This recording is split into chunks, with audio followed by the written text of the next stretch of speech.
اگر اللہ کے حبیب صلی اللہ علیہ وسلم کی آمد کی خوشی میں ہو تو کائنات کی سب سے بڑی نعمت ہے.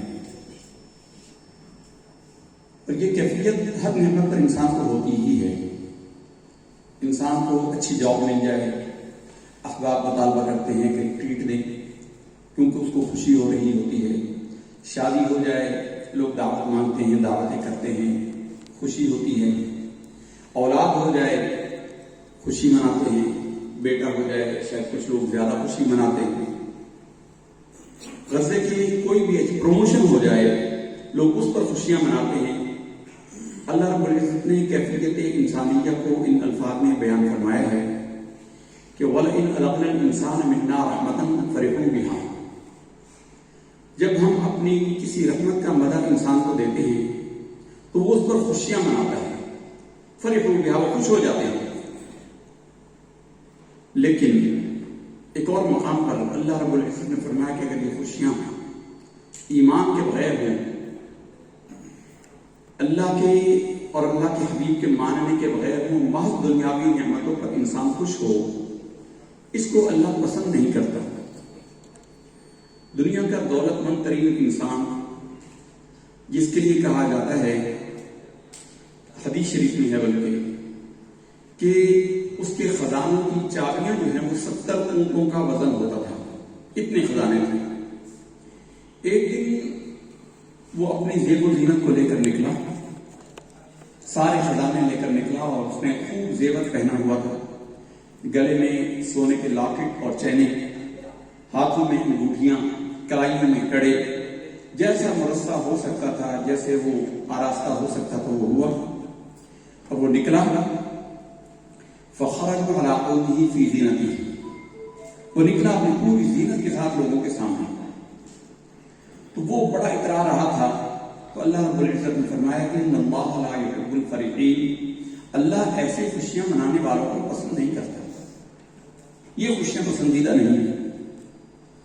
اور اپنے حبیب ربی صلی اللہ علیہ وسلم اور اپنی ہدایت قرآن کے بارے میں اللہ رب العزت نے قرآن مجید میں ارشاد فرمایا، قل، اے محبوب صلی اللہ علیہ وسلم تم ان کو فرما دو، قل بفضل اللہ و برحمتہ، اللہ کے فضل اور اس کی رحمت سے جو چیز تمہیں ملے، قل بفضل اللہ و برحمتہ فبذلک فلیفرحوا، تو یہ بہتر ہے، یہ زیادہ اچھا ہے، چاہیے کہ اس پر خوشیاں منائیں.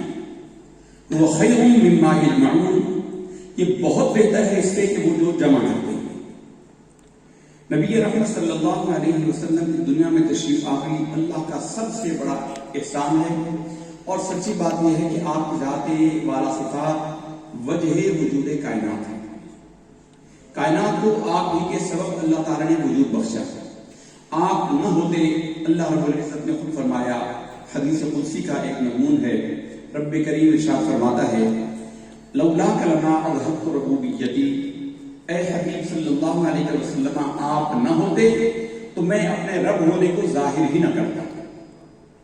ایک جگہ تھوڑے سے فرق کے ساتھ ارشاد فرمایا، لولاک لما اظہرت ربوبیتہ، ربوبیت ہی کو ظاہر نہ کرتا اگر آپ نہ ہوتے.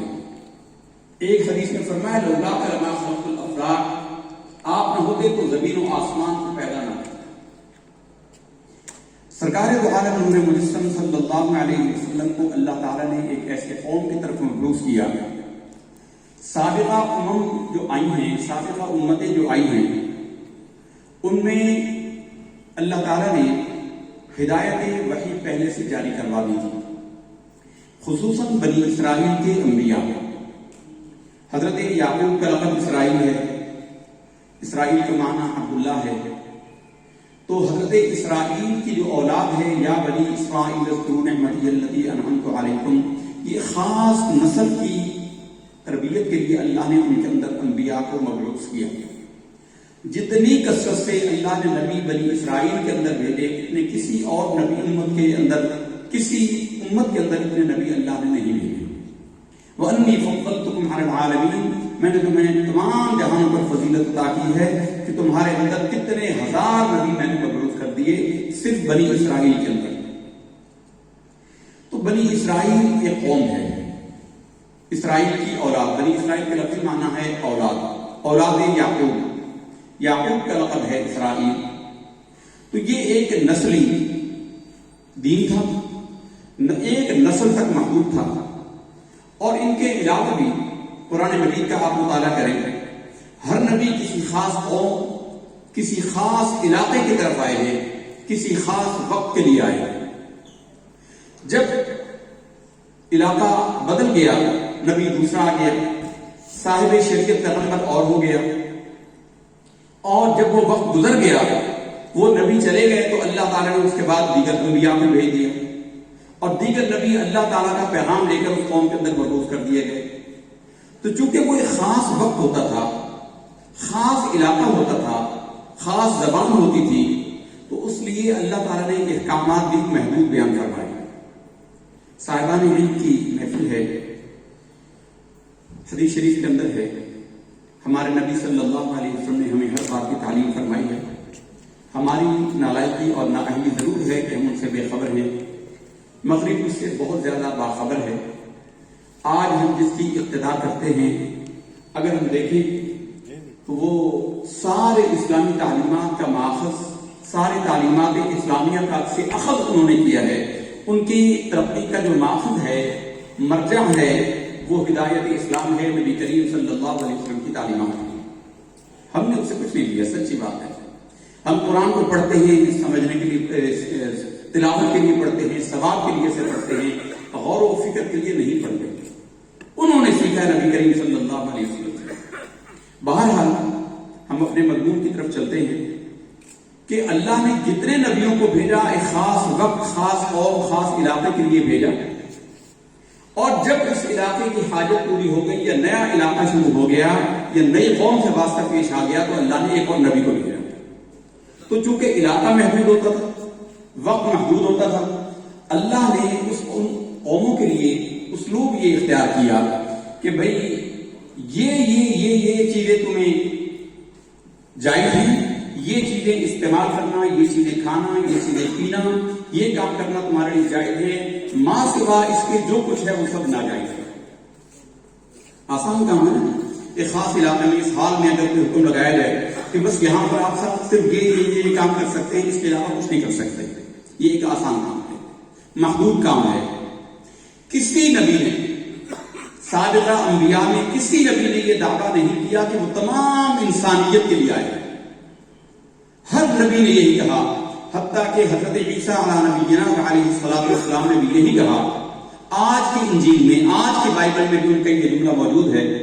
وہ کہتے ہیں کہ میں بنی اسرائیل کی گمشدہ بھیڑوں کو اکٹھا کرنے کے لیے آیا ہوں. بنی اسرائیل کے آخری نبی ہیں حضرت عیسیٰ علیہ الصلوۃ والسلام. اچھا، یہ بھی ہمارے نبی محسن اعظم صلی اللہ علیہ وسلم کا ہر شے پر احسان ہے.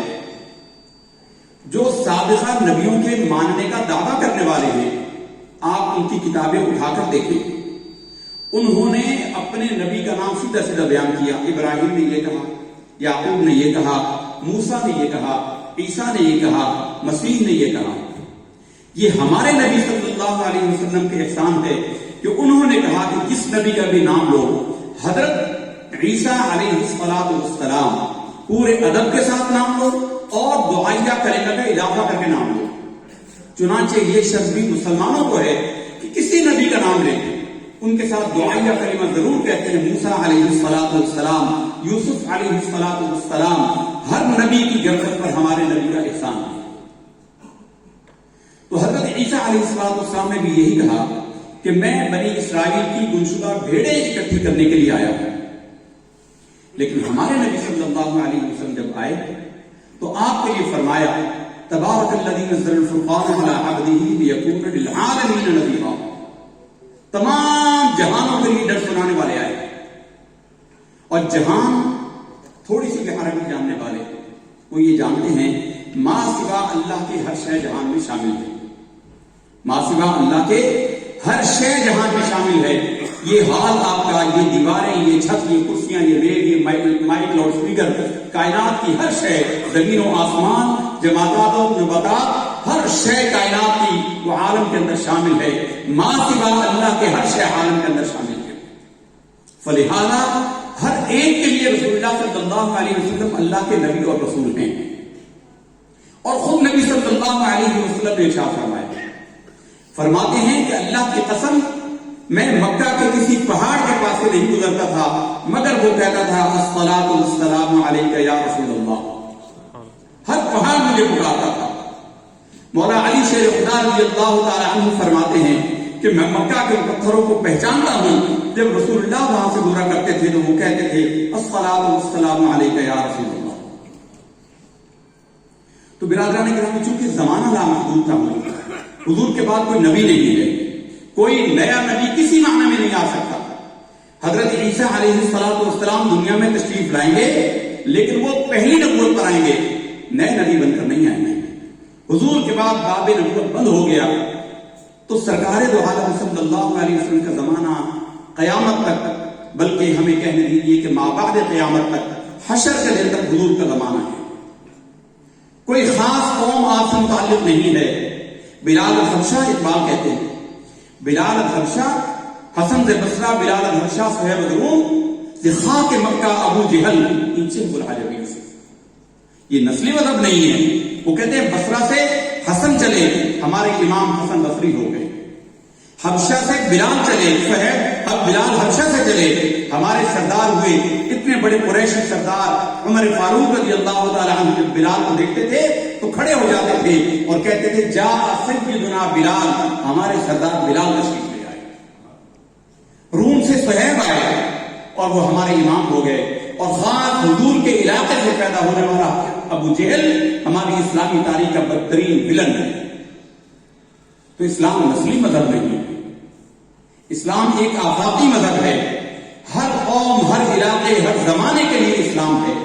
اور کہنے دیجیے، اس وقت ہم نے ایک جگہ پڑھا، حوالہ پڑھا، جاد بنوشا کہہ رہا ہے کہ سپر ماڈرن کوئی دین ہے تو وہ اسلام ہے۔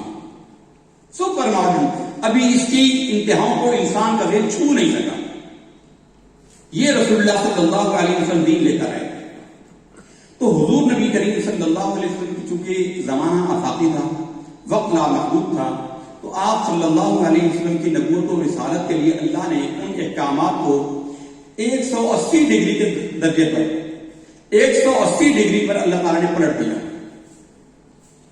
180 ڈگری۔ اور وہ کیسے؟ سابقہ امتوں کو بتایا گیا کہ یہ چیزیں تمہارے لیے، یہ عمل، یہ کام جائز ہے۔ ہماری نبی کی بات آئی تو فرما دیا کہ صرف یہ چیزیں ناجائز ہیں، اس کے سوا جو کچھ ہے وہ جائز ہے، جو کچھ ہے وہ جائز ہے۔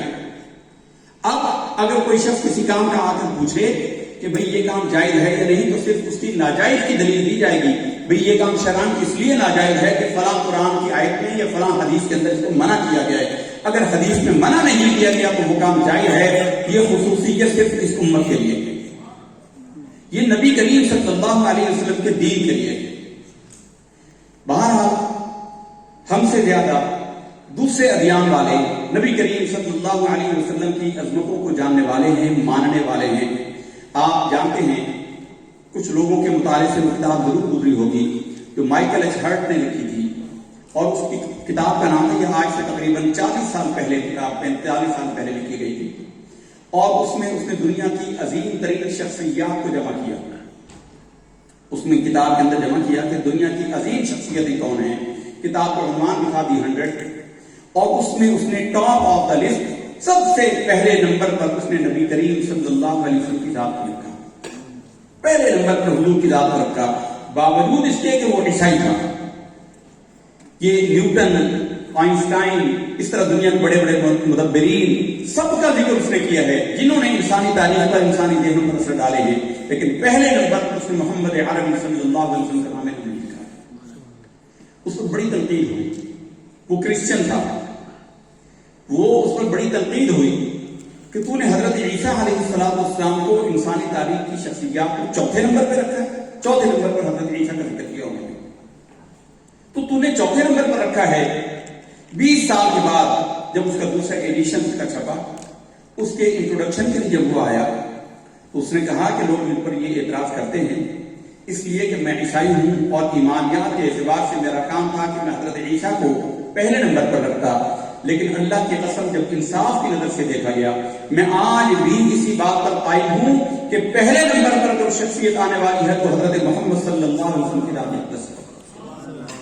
کیونکہ جتنے نبی آئے نا، جتنے نبی آئے وہ سارے کے سارے بہرحال ایک سویلائزڈ معاشرے میں آئے اس زمانے کے اعتبار سے، کیونکہ پہلے ایک نبی چلا رہا ہے، اس کے بعد وہ آئے، انہی کی تعلیمات کو جو مٹ رہی تھی ان کو نئے سرے سے زندہ کیا، جو جہالت کی رسمیں آ گئی تھی، جو خرافات آ گئی تھی، جو بے دینی کی بات آ گئی تھی، گمراہی و ضلالت کی باتیں آ گئی تھی، ان کو اصلاح کرتے تھے۔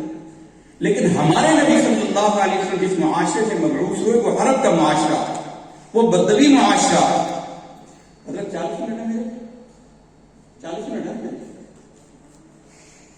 تو ہمارے نبی صلی اللہ علیہ وسلم جس معاشرے میں آئے وہاں انسان تو کیا وہ کام درندے اور وحشی جانور نہیں کرتے تھے، وہ یہ انسان کرتے تھے۔ ایک بالکل صاف سلیٹ، ان کے پاس کوئی ہدایت کی کتاب نہیں تھی۔ عرب جب مسلمان ہو گئے وہ اپنی باتیں خود بتاتے ہیں، وہ کہتے ہیں کہ ہماری گمراہی کا عالم یہ تھا، ہم بکریاں چرانے کے لیے کھیتوں میں نکلے، دیہاتوں میں جنگلوں میں نکلے اور وہاں ہمیں کوئی مشکل پیش آ گئی، اب ہمیں خدا کی ضرورت ہوئی، ہم نے چاہا کہ ہماری مدد کرنے والا کوئی ہو، تو ہمیں کوئی خدا نظر نہ آیا تو ہم مٹی کی ڈھیری لگاتے تھے، اس پر بکری کو کھڑا کرتے تھے اور اس پر بکری کی دودھ کی دھار مارتے اور وہ مٹی جم جاتی تو ہم اس مٹی کی ڈھیری کو کہتے تھے کہ تو ہمارا خدا ہے اور ہماری حاجت کو پوری۔ گمراہی کا یہ عالم ہے۔ اسی طرح ایک ساتھ لوگ مسلمان ہو گئے، وہ کہتے ہیں اپنے ایام جاہلیت کی باتیں یاد کر کے وہ لوگ یعنی عبرت حاصل کرتے تھے۔ وہ کہتے ہیں ایک دفعہ میں سفر پر تھا، میرا اسباب ختم ہو گیا، زادہ راہ ختم ہو گیا، سامان ختم ہو گیا، اب ایک لمبی عمودی چٹان جیسے یہ دیوار ہے ایسی چٹان نظر آئی مجھے، مستق چٹان بالکل سیدھی ہموار چٹان۔ میں نے کہا یہ بڑی عظیم چٹان ہے، اس کے سامنے بیٹھ گیا اور میں نے کہا اے چٹان تو میرا خدا ہے، تو میری حاجت کو پورا کر۔ بڑی دیر بیٹھا رہا، کہتا ہے میں صبح سے شام تک بیٹھا رہا لیکن چٹان نے میری حاجت کو کیا پورا کرنا تھا۔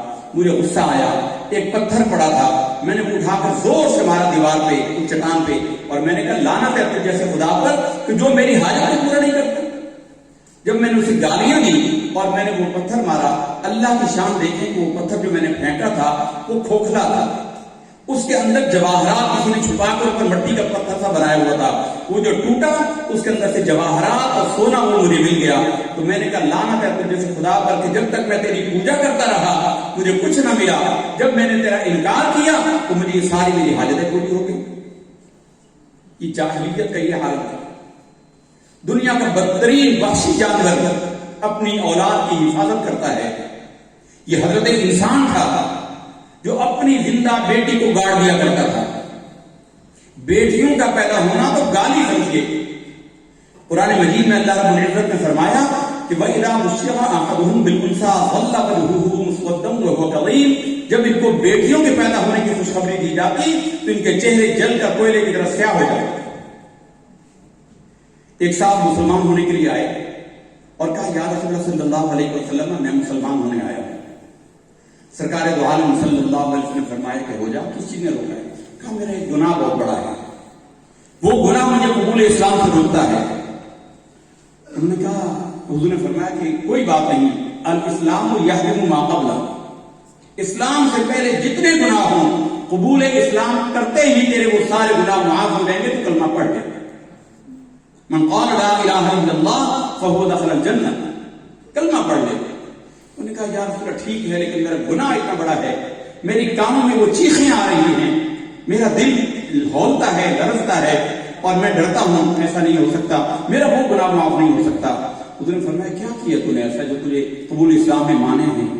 اس نے کہا یا رسول اللہ صلی اللہ علیہ وسلم میں سفر پر جا رہا تھا، تجارت کے سفر پر، اور آپ جانتے ہیں کہ اس زمانے کے تجارتی سفر 2-3 سالوں پر محیط ہوتے تھے، پیدل جانا ہوتا تھا۔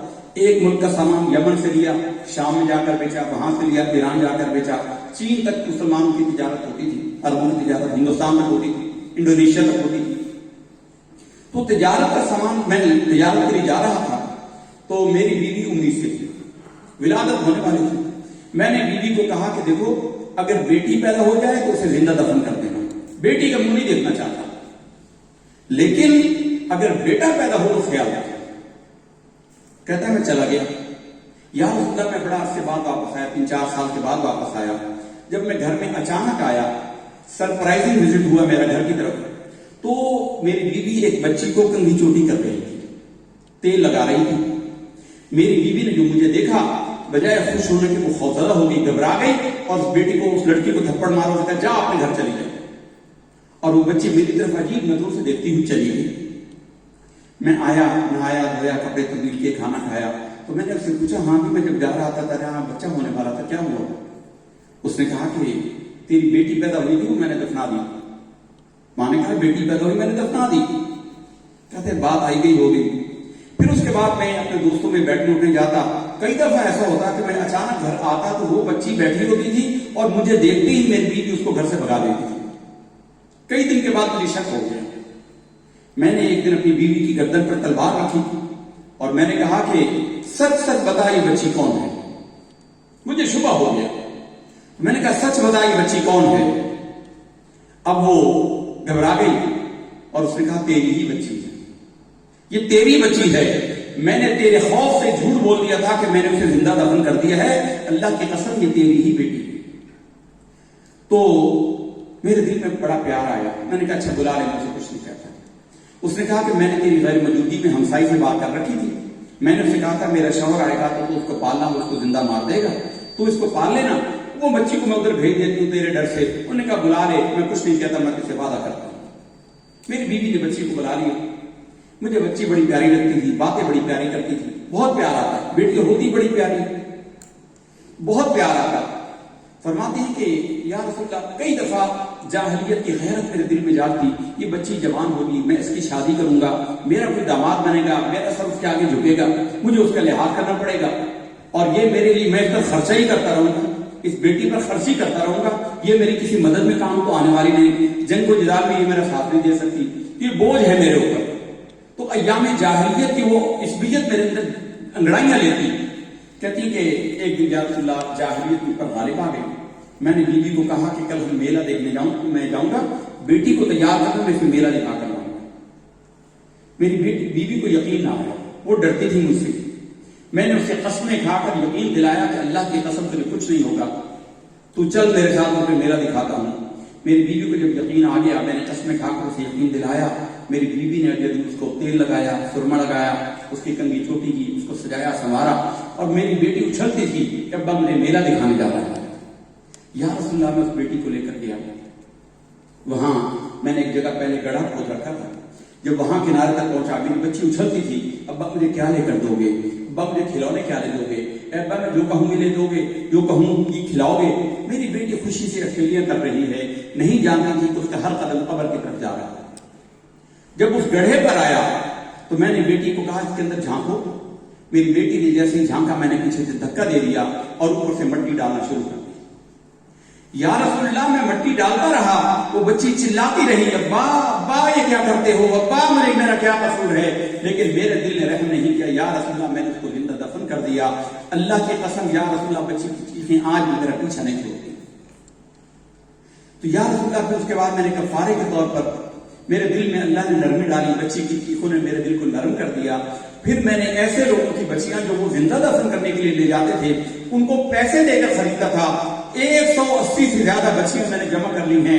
ایک بڑی حویلی ان کے لیے بنا لی ہے. جب ان کی شادی کا وقت آتا ہے, میں اپنے پر خرچے سے ان کی شادیاں کرتا ہوں, لیکن وہ بچی کی چیخیں میرا پیچھا نہیں چھوڑتی. یا رسول اللہ مجھے لگتا ہے میرا یہ گناہ معاف ہونے والا نہیں. آپ صلی اللہ علیہ وسلم کی ریش مبارک آنسو سے تر ہو گئی. آپ نے فرمایا الاسلام یہدم ما قبلہ, کیسا ہی تو نے گناہ کیا ہو اسلام سے پہلے اللہ تجھے معاف کر دے گا. اسلام قبول کر لے, اللہ تعالیٰ تیرے ان بچیوں کو جو تم نے پالا ہے ان بچیوں کے کفارے کے طور پر قبول کر لے گا. یہ اللہ کے نبی صلی اللہ علیہ وسلم ہے, یہ وہ رحمت للعالمین ہیں جو کائنات کے لیے رحمت بن کر آئے, بیٹیوں کو, عورت کو عزت عطا کی. اسلام سے پہلے عربوں میں جو سوشل اسٹیٹس سمجھا جاتا تھا, ہمارے معاشرے میں یہ ہوتا ہے کہ کسی کی اسٹیٹس دیکھنا ہو تو اس کا گھر دیکھا جاتا ہے, کار, بینک بیلنس, بڑی بڑی گاڑیاں, یہ اس کا سوشل اسٹیٹس ہوتا ہے. اللہ کی نعمتیں ہیں.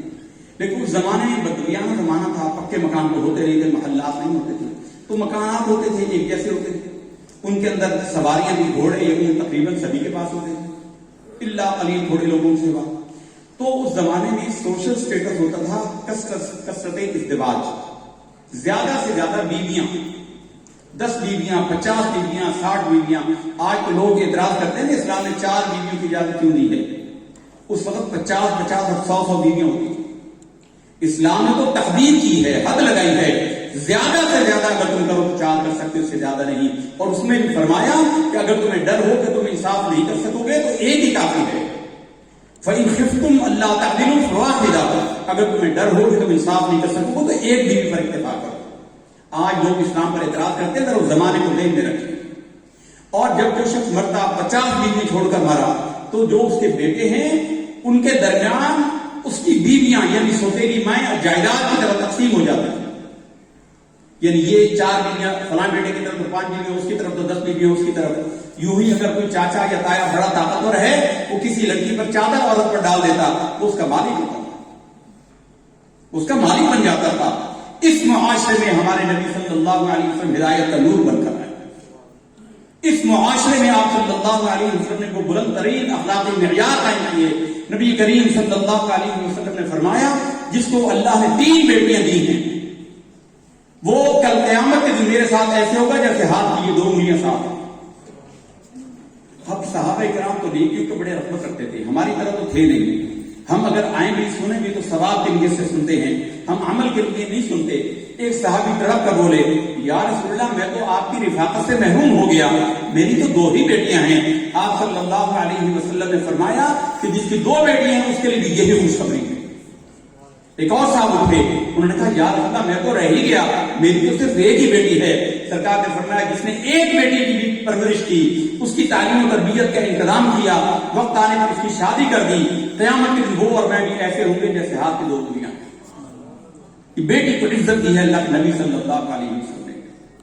عورت کو عزت دی جو مائیں بکا کرتی تھی بازاروں میں، بوڑھا باپ ہو گیا بطور غلام کے گلے میں رسی ڈالتے تھے، بازار میں جا کر بیچ آتے تھے. اللہ کے نبی صلی اللہ علیہ وسلم نے ارشاد فرمایا الجنت تحت اقدام امہاتکم، تمہاری جنتیں تمہاری ماؤں کے قدموں کے نیچے، ماں کے پیروں کے نیچے جنت ہے.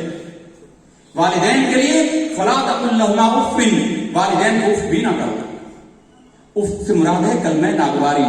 ہمارے معاشرے میں جو حلال نے یہ طریقہ رکھا ہے اف کو کہیں نہ کہیں، لیکن ان کو دنیا بھر کی گالیاں دیتے ہیں، ان کے ساتھ بے سلوکی کرتے ہیں، ان کے ساتھ برا سلوک کرتے ہیں. اور کہنے دیجیے کسی کی طرف اشارہ نہیں ہے. جو جدید تعلیم نے ہمیں دیا ہے تربیت ایسی نکال دی. عبدالستار ایدھی نے ایک دفعہ عبرت ایک واقعہ بیان کیا تھا کہ لاہور میں ایک صاحب کو کہا کہ اس پر عبرت بھی آئی، کہا ہاں ایک بڑا دولت مند آدمی تھا، وہ مر گیا، ایک ہی بیٹا تھا. جس دن وہ مرا، جس دن وہ باپ مرا اس دن اس کے بیٹے کی فلائٹ تھی اسی ٹائم پہ، تو بیٹے نے مجھے 50,000 روپے دیے اور کہا کہ میرے ابا کی اچھی طرح تجہیز و تکفین کر لینا. اور اس کی بیوی گاڑی میں بیٹھی چلا رہی تھی کہ بڈھے کو چھوڑو اور آؤ میرے ساتھ اور تم چلو. کیا مجھے عبرت آئی. اس اولاد کے لیے اس کی اتنی دولت کٹھی کی ہے اور اولاد کے پاس اس کو دفنانے کا وقت نہیں ہے. بوڑھے والدین تڑپ رہے ہوتے ہیں. حضور نبی کریم صلی اللہ علیہ وسلم نے فرمایا کہ تیری جنت تیری ماں کے پیروں کے نیچے ہے. حضور نے فرمایا بیویوں سے اچھا سلوک کرو، ہمسایوں سے اچھا سلوک کرو، جانوروں سے اچھا سلوک کرو. نبی کریم صلی اللہ علیہ وسلم کے پاس ایک صاحب آئے اور انہوں نے کہا یا رسول اللہ اونٹ وحشی ہو گیا، اونٹ وحشی ہو گیا ہے، قابو نہیں آتا. حضور نے کہا مجھے لے کر چلو. وہ لے کے چلے، باغ کے قریب پہنچے جہاں پر اونٹ تھا. باغ کی باؤنڈری وال تھی، 4 دیواری تھی، دروازہ لگا ہوا تھا. تالا کھولتے ہوئے ایک دم رک گئے وہ صاحب اور کہنے لگے یا رسول اللہ اونٹ تو بڑا وحشی ہے، مجھے ڈر ہے کہ آپ کو نقصان نہ پہنچائے، مجھے ڈر ہے کہ آپ کو نقصان نہ پہنچائے. تو آپ صلی اللہ علیہ وسلم نے فرمایا کہ نہیں تم دروازہ کھول دو، اللہ کی قسم اس کائنات کی ہر شے مجھے پہچانتی ہے سوائے سر تک جنات اور انسانوں کے، ہر شے مجھے پہچانتی ہے کہ میں اللہ کا نبی ہوں. ہم نے آپ کو بتایا نا کہ تمام کائنات کے لیے اللہ نے اپنے حبیب کو رسول بنا کر بھیجا ہے. حضور نے خود فرمایا ارسلت بی الی الخلق کافہ، اللہ نے مجھے تمام مخلوقات کی طرف رسول بنا کر بھیجا. تو حضور کے لیے دروازہ کھولا گیا، اونٹ بلبلاتا ہوا آیا. اور اونٹ شترکینہ مشہور ہے، اونٹ اور ہاتھی کا کینہ دنیا میں مشہور ہے کینہ پروری میں اور جانوروں کے پالنے کے حوالے سے نبی کریم صلی اللہ علیہ وسلم جو ہمیں نفسیات بتائی ہیں، حضور نے فرمایا جو بکریاں پالتا ہے نا، بکریاں پالنے والے کی طبیعت کے اندر مسکینت ہوگی، عاجزی ہوگی. جو گھوڑے پالتا ہے اس کے اندر تکبر ہوگا. جو اونٹ پالتا ہے اس کے اندر کینہ ہوگا. اونٹ کینہ پرور جانور ہے. یہ جب مشتعل ہو جاتا ہے بندے کا سر اپنے منہ میں لے لیتا ہے، اس کو پٹکتا ہے اور سینے کی ہڈی اس کے اوپر رکھ کر بیٹھ جاتا ہے، اس کی پسلیاں چورا چورا کر دیتا ہے. اونٹ ایسے وحشی ہو کر دوڑا، نبی کریم صلی اللہ علیہ وسلم کے سامنے جیسے ہی آیا حضور کے قدموں پر سر رکھ کر ایسے رونے لگا جیسے بچہ بلک بلک کر روتا ہے. ایسے بلک کر رویا. نبی کریم صلی اللہ علیہ وسلم نے اس کی گردن پر ہاتھ پھیرا، ہڑکتا ہڑکتا وہ چپ ہو گیا. پھر سرکار دو عالم صلی اللہ علیہ وسلم نے اس کے سر کے ساتھ سر لگا لیا.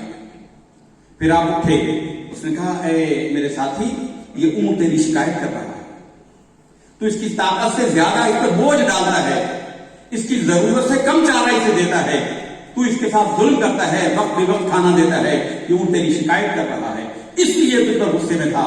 اس نے کہا یا رسول اللہ کی قسم آئندہ کبھی نہیں کروں گا. تو حضور نے فرمایا کہ پھر آئندہ اونٹ بھی تیری کبھی سرکشی نہیں کرے گا.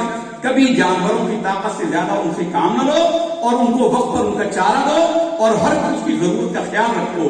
فرمایا کہ تم سے ان کے بارے میں پوچھا جائے گا.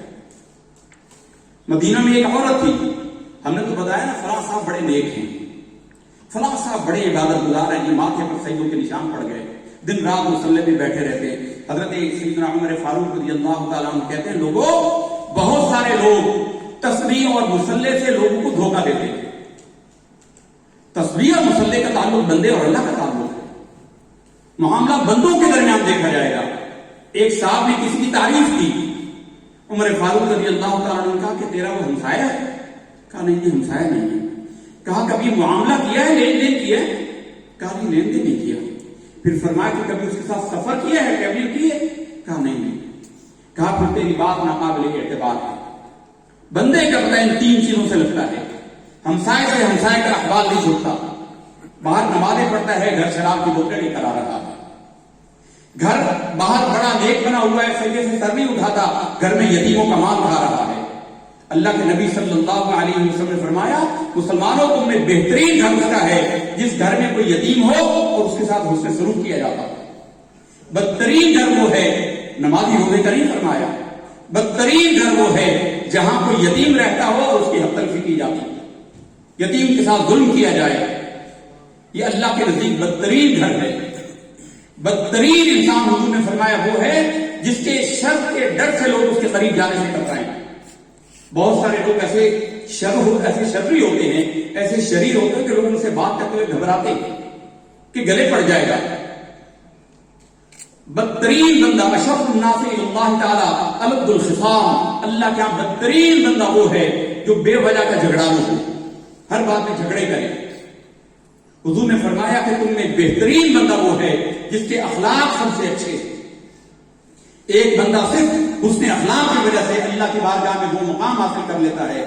ایک بندہ اس نے اخلاق کی وجہ سے وہ مقام حاصل کر لیتا ہے جو سارا دن روزہ رکھنے والا سارے سال کا اور ساری رات جا کر عبادت کرنے والا حاصل کرتا ہے، وہ صرف حسن اخلاق کی وجہ سے حاصل کر لیتا ہے. بدترین بندہ وہ ہے جس کے اخلاق کے ڈر سے لوگ اس سے ملنے سے کترائیں.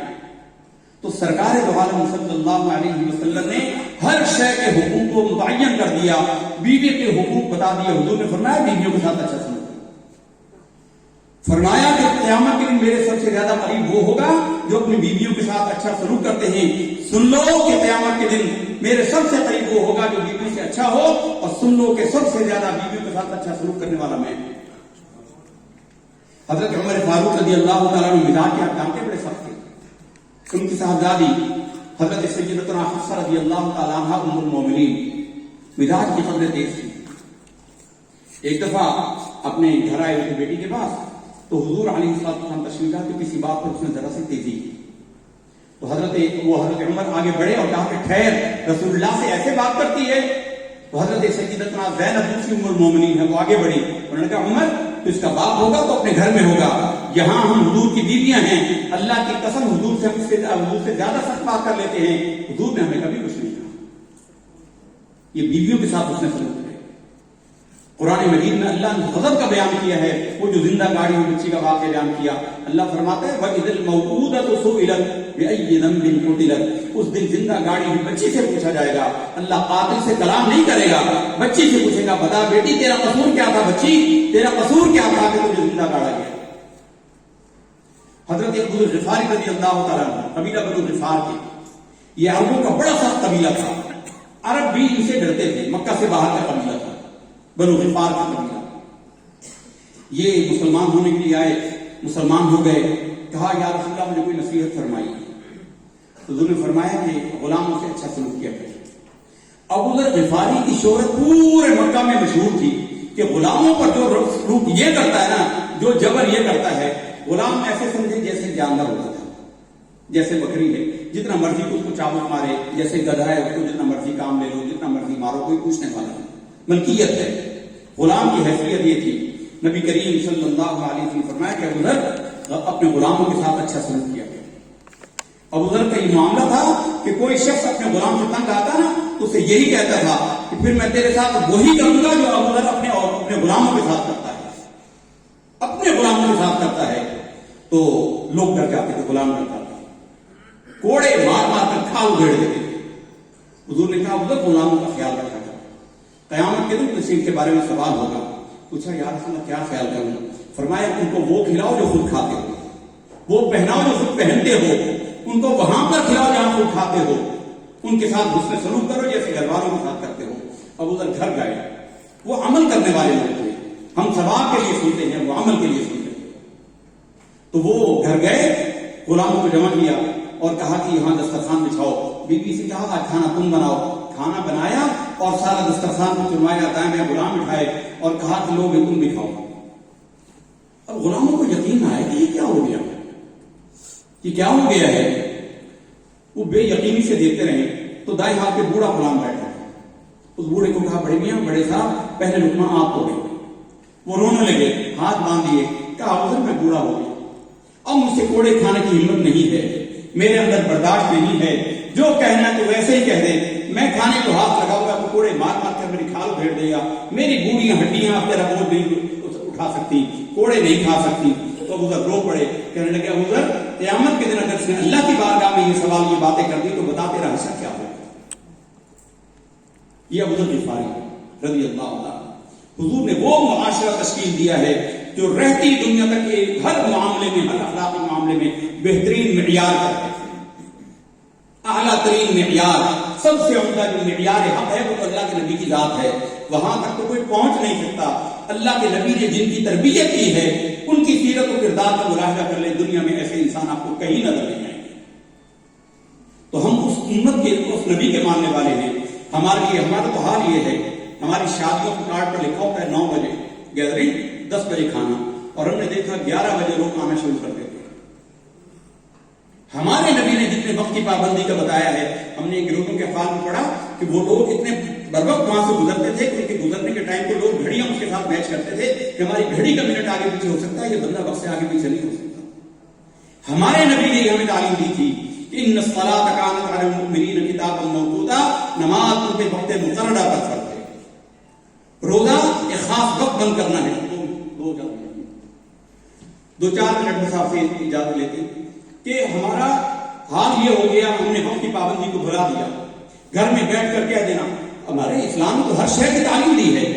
آپ گھر میں ہیں، آپ کسی کو نہیں ملنا چاہتے، حدیث شریف کے اندر قرآن مجید میں ہے اور پھر حدیث میں اس کی شرح ہے کہ اگر کوئی گھر کے اندر بیٹھا ہے اور کسی کو نہیں ملنا چاہتا تو گھر سے پیغام دے دے کہ بھائی میں ابھی نہیں مل سکتا، یہ صاحب خانہ کا حق ہے۔ آج کوئی کہہ دے کہ بھائی میں ابھی نہیں مل سکتا، آنے والے ناراض ہو جاتے ہیں، اس کی ناراضی کے ڈر سے یہ جھوٹ بول دیتا ہے، صاف کہہ دیں کہ ہم ابھی نہیں مل سکتے۔ بچے کو ہم جھوٹ سکھاتے ہیں، یاد رکھیے بچہ وہ نہیں سیکھتا جو ہم پڑھاتے ہیں، بچہ وہ سیکھتا ہے جو ہم کرتے ہیں۔ تو برادران گرامی، حضور نبی کریم صلی اللہ علیہ وسلم کے میراث پاک ہمیں یہ پیغام دیتا ہے کہ آپ کی سیرت و کردار کا مطالعہ کریں اور اس کے مطابق جس حد تک ہم ڈال سکیں، پورا تو کوئی کر نہیں سکتا لیکن جس حد تک ہو سکے کم سے کم اس حد تک تو کریں۔ اور یہ آخر میں صاحبان علم کے لیے 2-4 باتیں ہم کہہ رہے ہیں نا کہ مغرب نے قرآن سے حاصل، ہم نے سب نبیوں کے معجزات پڑھے، عیسیٰ مردوں کو زندہ کر دیتے تھے، عیسیٰ بیماروں کو ٹھیک کر دیتے تھے، ہمارا ایمان ہے، مٹی کا پرندہ بناتے پھونک مارتے اڑ جاتے تھے پرندے، یہ صحیح ہے، قرآن کا بیان ہے، کسی مولوی کی گھڑی بات نہیں ہے۔ لیکن ہم نے سر کی آنکھوں سے نہیں دیکھا، ہم نے دیکھا تو قرآن مجید کا معجزہ جو ہمارے نبی کا معجزہ ہے، ہر بندے کے ہاتھ میں ہے، اس کے اندر ایسے معجزاتی بیان ہیں، آج بھی دین اور دنیا کی ہدایت اور رہنمائی اس کے اندر ہے۔ ہمارے ہاں ہم نے صرف ثواب کے لیے سے کام کرنا نہیں، کبھی صدقہ جاریہ کی ڈیفینیشن پر غور کیا؟ صدقہ جاریہ، مولوی صاحب آتے ہیں کہ مسجد کے لیے 100 روپے دے دیں، 1000 روپے دے دیں، یہ صدقہ جاریہ ہو جائے گا، جب تک لوگ اس سے فائدہ اٹھاتے رہیں گے وہ تجھے اس کا ثواب پہنچتا رہے گا، یہ صدقہ جاریہ ہے۔ ہم نے اس کو آخرت کے لیے اٹھا رکھا ہے، قرآن نے ہمیں بتایا کہ وَمِنْهُمْ مَنْ يَقُولُ رَبَّنَا آتِنَا فِي الدُّنْيَا حَسَنَةً وَفِي الْآخِرَةِ حَسَنَةً، ان میں ایمان والے وہ ہیں جو کہتے ہیں ہماری دنیا بھی اچھی کر دے، ہماری آخرت بھی اچھی کر دے۔ مغرب نے اس کو دنیا پر اپلائی کیا، ان ظالموں کی آخرت سے آنکھیں بند ہیں، ہدایت سے بند ہیں، انہوں نے دنیا پر اپلائی کیا تو دنیا ان کی بن گئی۔ یہ جو رائلٹی کا قانون ہے، رائلٹی کا قانون ہے کہ ایک بندے نے ایک کتاب لکھی، جب تک وہ کتاب پبلش ہوتی رہے گی اس کے آتھر کو اس کی ایک خاص حصہ ملتا رہے گا۔ ٹیلی ویژن پر گانا یا نعت کی تقریر ریکارڈ کرا دی، جب وہ تقریر چلے گی وہ اس کو حصہ ملتا رہے گا۔ 1700 کچھ میں سنگر نام کے ایک شخص نے سنگر سلائی مشین ایجاد کی تھی، ہمیں یاد ہے۔ آج اس کو 400 سال گزر گئے، مر کھپ گیا اس کا خاندان، لیکن سنگر کے نام سے جو مصنوعات بنتی ہیں ان کے جو خاندان والے ان کو ایک خاص حصہ ان کو پہنچتا رہتا ہے، پہنچتے رہتے ہیں۔ یہ جو رائلٹی کا قانون ہے یہ صدقہ جاریہ کی دنیاوی اپلیکیشن ہے، جب تک وہ کام ہوتا رہے گا اس کو ثواب پہنچتا رہے گا، جب تک اس چیز سے لوگ فائدہ اٹھاتے رہیں گے اس کے گھر والوں کو دولت ملتی رہے گی۔ انہوں نے آخرت سے آنکھیں بند کر لی ہیں لیکن دنیا سے تو فائدہ اٹھا رہے ہیں۔ آئی ٹی کی پوری بنیاد انفارمیشن ٹیکنالوجی قرآن مجید کی اس آیت سے نکالی ہے، وَمَا أَرْسَلْنَا مِن رَّسُولٍ إِلَّا بِلِسَانِ قَوْمِهِ، کوئی رسول اللہ نے ایسا نہیں بھیجا مگر اس قوم کی جو محاورہ ہوتا ہے، اس قوم کا جو چلن ہوتا ہے، زبان کا چلن ہوتا ہے، اس کے مطابق اس رسول کو بھیجا۔ آپ دیکھیں بلیڈ کا اشتہار ہوتا ہے، اس کے لیے جو اس کی ریکوائرمنٹ ہے، جن لوگوں کو اپیل کرنا ہوتا ہے ان لوگوں کی تصویریں بناتے ہیں۔ بچوں کو کوئی پروڈکٹ لانچ کرنا ہوتی ہے تو سب سے پہلے کارٹون اس میں لگاتے ہیں، رنگ برنگی چیزیں لاتے ہیں تاکہ بچے اسے اٹریکٹ ہوں۔ وَمَا أَرْسَلْنَا مِن رَّسُولٍ إِلَّا بِلِسَانِ قَوْمِهِ، حضور نبی کریم صلی اللہ علیہ وسلم نے ارشاد فرمایا، اکرم الناس علی قدر عقولہم، کلم الناس علی قدر عقولہم واکرم الناس علی قدر منازلہم، لوگوں سے ان کے عقل کے معیار کے مطابق بات کیا کرو۔ جس کی جیسی عقل، بچے ہیں بچوں کے لیے کھلونے لے آئیں گے، کارٹون لے آئیں گے، بچوں کو اٹریکٹ کرتے ہیں، بچوں تک رکھتے ہیں۔ یہ پریزرویشن، یہ چیزوں کو محفوظ کرنا، سورہ یوسف اٹھا کر دیکھیں، اس زمانے میں کس نے سکھایا تھا ان کو؟ آئے خواب پوچھنے کہ جناب یہ خواب دیکھا ہے بادشاہ نے، کیا اس کا حکم ہے؟ فرمایا کہ اس کا مطلب یہ ہے کہ 7 سال خوب سبزہ ہوگا، خوب فصل ہوگی، اس 7 سال کے بعد 7 سال میں قحط پڑے گا۔ تو جو 7 سال میں خوب فصل اگے گی اس کا آدھا حصہ جو ہے وہ تم بچاتے جاؤ، لیکن اس کا غلہ اس کی بالیوں سے نکالنا نہیں، چھلکوں سے نکالنا نہیں۔ اگر یہ آج سن کر جو طوفان آیا ہے، پاکستان بھر میں طوفان آیا ہے، ہزاروں لاکھوں من گندم ضائع ہو گئی، اگر یہ ان سکیوں کے اندر ہوتی، ان بالیوں کے اندر ہوتی تو آج یہ گندم خراب نہیں ہوئی۔ تو قرآن نے اصول بتایا ہے کہ ان کے چھلکوں کے اندر ان کو محفوظ رکھو، پرزرو رہیں۔ قرآن نے ہر شے کا بیان کیا ہے، اللہ نے فرمایا ہے، ہم نے تو نہیں کہا لا اصغر ولا اکبر الا فی کتاب مبین، کوئی شے ایسی نہیں ہے جو بڑی ہو یا چھوٹی مگر اس کا بیان قرآن میں موجود ہے۔ لا رطب ولا یابس الا فی کتاب مبین، کوئی شے خشک ہو یا ترک ایسی نہیں جس کا بیان قرآن میں موجود ہو۔ قرآن نے تو چیلنج کیا ہے، کائنات کو تسخیر کرنے کا حکم دے دیا، ہر شے تمہارے لیے تسخیر کر دی، ہر شے کے اندر کائنات کی ہر شے آ گئی۔ اگر آج کوئی خلا میں جاتا ہے، مریخ میں جاتا ہے، کہیں بھی جاتا ہے چاند پہ، ہمارا قرآن تو پہلے کہتا ہے کہ ہر شے تمہارے لیے مسخر کر دی۔ احمد دیدار سے کسی نے کہا کہ تم تو کہتے ہو کہ ایک جہان یہ ہے، ایک جہان اگلا ہے، 2 جہان ہیں، تو اگر سائنس لگی ہوئی ہے مریخ پر زندگی کا آدھار تلاش کرنے کے لیے اور دیگر جگہوں پر، تو ممکن ہے کسی ستارے سے ایسی مخلوق کا پتہ لگ جائے، پھر تمہارا اسلام کہاں ہوگا؟ انہوں نے کہا میرا اسلام وہیں پر ہوگا جہاں اب ہے۔ قرآن کی پہلی آیت ہمیں بتاتی ہے الحمدللہ رب العالمین، اللہ تمام جہانوں کا رب ہے، عالمین نہیں کہا، صاحبان علم کے لیے یہ بات ان کے علم میں ہوگی. دنیا کی ہر زبان میں واحد اور جمع کا قاعدہ یہ ہے، ایک چیز واحد ہوتی ہے اور اس سے زیادہ چیزیں جمع ہوتی ہیں. سنگولر پلورل، ایک چیز واحد ہے، سنگل ہے، دو ہو جائیں گی، جمع ہو جائیں گی. لیکن عربی میں یہ قاعدہ نہیں ہے. عربی میں ایک چیز واحد ہوتی ہے، دو مثنیٰ ہوتی ہے اور تین جمع ہوتی ہے. کم سے کم تین پر اطلاق ہوتا ہے جمع کا، اور لام اتنا ہی ہے کہ 3000 ہو جائیں یا 3 لاکھ ہو جائیں وہ جمع ہو جائیں. تو زمانے کائنات میں دو ہوتی، دو جہان ہوتی. اللہ رب العزت فرماتا الحمدللہ رب العالمین. عالمین ہوتا دو جہان. ہماری تو پہلی آیت نے بتا دیا کہ جہان بے شمار ہیں. جہانوں کے امکان سب سے پہلے قرآن نے بتائے ہیں. آج میڈیکل سائنس نے بڑی ترقی کر لی. میڈیکل کا بڑا مرکز ہے پاکستان میں JPMC. آج میڈیکل کی سہولیات بڑھتی جائیں، یہ انوائرمنٹل سائنس ترقی کر جائے اور یہ ماحول کی آلودگی صاف ہو جائے، لوگوں کی عمریں بڑھنا شروع ہو جاتی ہیں. امریکہ جیسے ملک میں اب بہت سارے پارٹس انسانوں کے ایسے تبدیل ہوتے ہیں جیسے گاڑیوں کے پارٹس تبدیل ہوتے ہیں. تو ممکن ہے ان کی عمر بڑھ جائے، 200 سال 300 سال 500 سال ہو جائے. قرآن نے اس کو رد نہیں کیا. یہ نہیں کہا کہ لمبی عمر نہیں ہو سکتی. قرآن مجید میں رب نے فرمایا کہ ان میں سے ہر کوئی چاہتا ہے لو یعمر الف سنہ، ان کے ہر ایک کی خواہش ہے کہ یہ 1000 سال جیے. وما هو بمزحزحه من العذاب ان يعمر. اللہ نے کہا کہ ان کو عذاب سے وہ چیز نہیں بچا دیتی اگر ان کو یہ عمر بھی مل جائے. یعنی لمبی عمر کا امکان تو قرآن میں اللہ نے بیان کیا ہے. 1000 سال سے زیادہ کا امکان تو قرآن میں بیان ہے. قرآن مجید میں اللہ نے یہی تو شکوہ کیا ہے افلا یتدبرون القرآن ام علی قلوب اقفالها. کیا یہ قرآن میں غور و فکر نہیں کرتے؟ کیا ان کے دلوں پر تالے پڑ چکے ہیں؟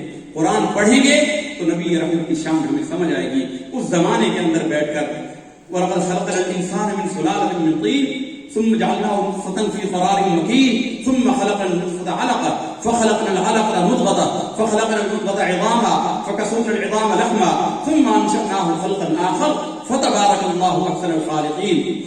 خلقت انسانی کے مدارج ماں کے پیٹ کے اندر 1450 سال پہلے اللہ کے نبی بتا گئے. ڈاکٹر حمید اللہ ایک اسکالر تھے، حیدرآباد دکن کے رہنے والے تھے. فرانس میں رہے، پیرس میں، بڑے متقی انسان تھے. پیرس میں رہ کر انہوں نے گھر میں بجلی کا کنیکشن نہیں لگوایا. تو ایک دفعہ، اور وہ بجلی سے خدا نخواستہ گناہ نہیں سمجھتے تھے. وہ کہتے تھے وقت کا ضیاع ہے، اس سے میں ٹیلی ویژن دیکھوں گا، باقی چیزیں دیکھوں گا، میرے مطالعات ہو جائیں گے. تو انہوں نے گھر میں بجلی کا کنیکشن نہیں لگوایا. ٹھنڈا ملک ہے، پنکھے کی ضرورت نہیں تھی، تو وہ لائٹ جلا کر کام کیا کرتے تھے. تو ان کے اکثر علماء سے مناظرے رہتے تھے، ان کے پادریوں سے اور دیگر لوگوں سے. تو ایک دفعہ ان کے لیکچر میں ان کا ایڈمرل، فرانس کا ایڈمرل بیٹھا ہوا تھا. تو سورہ نور کی آیت انہوں نے پڑھی اور اس کو ترجمہ کیا فرانس میں. او کظلمات فی بحر اللجی یغشاہ موج من فوقہ سحاب ظلمات بعضها فوق بعض اذا اخرج يده لم يكن يراها ومن لم يجعل الله له نورا فما له من نور. یہ ہمیں شدید صاحب نے دی کتاب خطبات بہاولپور کے نام سے ڈاکٹر حمید اللہ صاحب کے لیکچر میں موجود ہے. تو وہ جب آیت پڑھی تو اس نے کہا یار یہ کہاں لکھا ہے؟ انہوں نے کہا ہماری کتاب میں قرآن میں اللہ نے لکھا ہے. اس کا ترجمہ یہ ہے کہ یا سمندر کی وہ اندھیریاں اور ظلمات فی بحر، سمندر کے وہ اندھیرے جس کے اندر ایک لمبی اونچی لہر ایسے چلی آتی ہے جیسے بڑے بڑے پہاڑ بادلوں کے پرے اڑے چلے آ رہے ہیں اور ایسا اندھیرا چھا جاتا ہے کہ جیسے ہاتھ تو ہاتھ نہیں سجاتا. انہوں نے کہا یہ تمہارے نبی نے کہا ہے، 1400 سال پہلے کہا ہے. انہوں نے کہا ہاں ہمارے نبی نے قرآن میں اللہ تعالیٰ نے فرمایا، ہمارے نبی نے اس کو بیان کیا ہے. اللہ نے فرمایا ہے، کہا کہ تمہارے نبی نے بڑا عمدہ منظر کھینچا ہے، لگتا ہے بڑے سفر کیے انہوں نے سمندر کے. تو ڈاکٹر حمید اللہ نے کہا کہ ہمارے نبی نے تو ایک بھی بحری سفر نہیں کیا. انہوں نے کہا اللہ کی قسم اگر حضور نے سفر نہیں کیا تو یہ بات سوائے نبی کے کوئی اور نہیں ہو سکتا. اور ڈاکٹر حمید اللہ کے ہاتھ پر وہ شخص مسلمان ہو. سبحان اللہ. مہارا بڑی بات نہیں، بات ایک ہی پیغام ہے کہ قرآن مجید کو سیکھنے کے لیے، اس پر عمل کرنے کے لیے، اس کو پڑھنے کی کوشش کریں. ایک ایک آیت ہی سمجھنا شروع کر دیں. دیکھیے گا کہ آپ کے ذہن میں وہ دریچے واہ ہوں گے جو اب تک واہ نہیں ہوئی. آپ انسانی خدمت پر معمور ہیں. حضور نبی کریم صلی اللہ علیہ وسلم فرمایا جس نے ایک جان کو بچایا ہزاروں جانیں آپ نے بچائی. چاہے کوئی ایڈمن کا ہے، چاہے کوئی نرسنگ کا ہے، چاہے کوئی میڈیکل کا ہے، جو بھی ہیں یہ سب اس کام سے جڑے ہوئے ہیں. حضور نے فرمایا ایک انسان کی جان بچانا گویا پوری انسانیت کی جان بچانا ہے. بڑے مقدس کام سے ہیں. دو علموں کو اسلام نے علم تسلیم کیا، العلم علمان، علم الابدان و علم الادیان. علم تو دو ہی ہیں، ایک انسانی جانوں کا علم، میڈیکل کا علم، اور ایک دین کا علم. اللہ تعالیٰ خدمت علم کے لیے ہم سب کی کاوشوں کوششوں کو قبول فرمائے. آپ حضرات اس محفل پاک کی مبارک ہو. مقصد ایک ہی ہے, پیغام ایک ہی ہے کہ حضور اقدس صلی اللہ علیہ وسلم کے میلاد کا اصل پیغام یہ ہے کہ حضور کی سیرت و تعلیمات کا مطالعہ کریں اور اس میں جس حد تک ممکن ہو اس پر عمل کی کوشش کریں. اقول قولی ھذا فاستغفر اللہ لی ولکم ولسائر المسلمین والمسلمات